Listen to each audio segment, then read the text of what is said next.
مکہ مکرمہ سے خبربین کے تمام دیکھنے والوں کو ایک مرتبہ پھر خوش آمدید اور السلام علیکم ورحمۃ اللہ وبرکاتہ۔ امید ہے آپ تمام لوگ جہاں جہاں بھی ہوں گے خیر عافیت کے ساتھ رمضان المبارک کی عبادات میں مصروف ہوں گے۔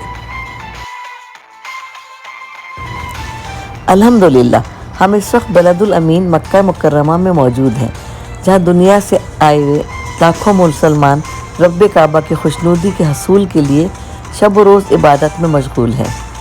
سعودی حکومت اپنی مملکت کے شہریوں اور بیرون مملکت سے آئے ہوئے اللہ کے مہمانوں کی ہر ممکن طریقے سے خدمت کر رہی ہے اور انہیں بہترین سہولتیں فراہم کر رہی ہے۔ مکہ مکرمہ کی میونسپلٹی نے رمضان کے دوران عمرہ زائرین کی گاڑیوں کی پارکنگ کے لیے شہر کے داخلی راستوں پر خصوصی انتظامات کیے ہیں۔ میونسپلٹی نے ان دنوں مکہ میں عمرہ زائرین کی گاڑیوں کے داخلے پر پابندی لگا رکھی ہے۔ اس کے لیے متبادل نظام کے طور پہ پارکنگ لاٹس تیار کیے گئے ہیں۔ مکہ مکرمہ کے اطراف پارکنگ لاٹس کا انتظام محکمہ ٹریفک کے ہاتھ میں ہے۔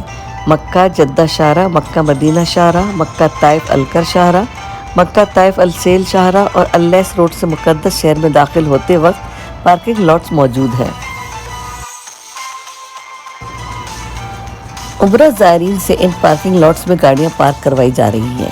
تمام پارکنگ لاٹس مرد اور خواتین کے لیے الگ الگ واش روم بھی موجود ہیں۔ اس طرح عمرہ زائرین کے لیے سایبان بھی نصب ہے، جبکہ اللہ کے مہمانوں کی توازن عربی قہوہ چائے اور ٹھنڈے مشروبات سے کی جا رہی ہے۔ پارکنگ لاٹس میں ایئر کنڈیشن یونٹس اور جنریٹرز